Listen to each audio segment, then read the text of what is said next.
আমি সায়ন্তিকা চক্রবর্তী এবং আমার ব্লগ সায়ন্তিকাস ব্লগ যেটা তোমরা দেখছো। আর আজ হলো ভাইয়ের জন্মদিন 1 বছরে, তো সেই জন্য সবাই এসেছে। একটু পরেই ভাইয়ের কেক কাটা হবে, পাঞ্জাবি পরে রেডি হয়ে আছে। আর এই দেখো কেকটা, আর ভাইয়ের ভালো নাম হলো শ্রিয়ন। আর এই কেকটা যখন কাটা হলো তখন পিগলু আর ভাই কেটেছিল দুজনা মিলে। তো তখন ভিডিওটা কি করে কি জানি, মানে ভিডিওটা পজ হয়ে গেছিলো, মানে করাই হয়নি ওখানটা। আর তারপরে কেক কাটার পর পিগলু সবাইকে কেক খাইয়ে দিচ্ছিল, তো সেইটা আবার সামনে আবার কার মোবাইল চলে এসেছিলো সেটাও বুঝতে পারিনি। তো সেজন্য ওই কেক কাটার ভিডিওটা আর করা হয়নি। আর কেক কাটার পর বদ্দি ভাই সবাইকে দিয়ে দিচ্ছে কেক কেটে।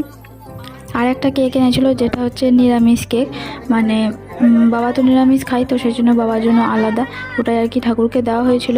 তো সেই কেকটাই এখন দাদাই আর ভাই মিলে কাটবে। তো এই কেকটারই মানে এই কেকটা কাটার সময় ভিডিওটা হয়ে যায়।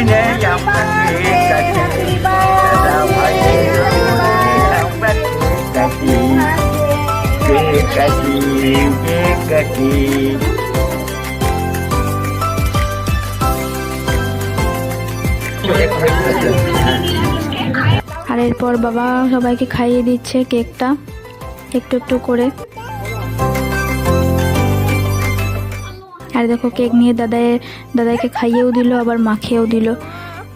ঠিক আছে, তো মানে কেক কাটাটুকুনি ভিডিওটা করেছিলাম আর সেটা তোমাদেরকেও দেখালাম। তাহলে ভালো লাগলে অবশ্যই লাইক করবে, শেয়ার এবং সাবস্ক্রাইব করবে। তাহলে রাখছি ভিডিওটা, দেখা হচ্ছে আবার কোনো পরের ব্লগে।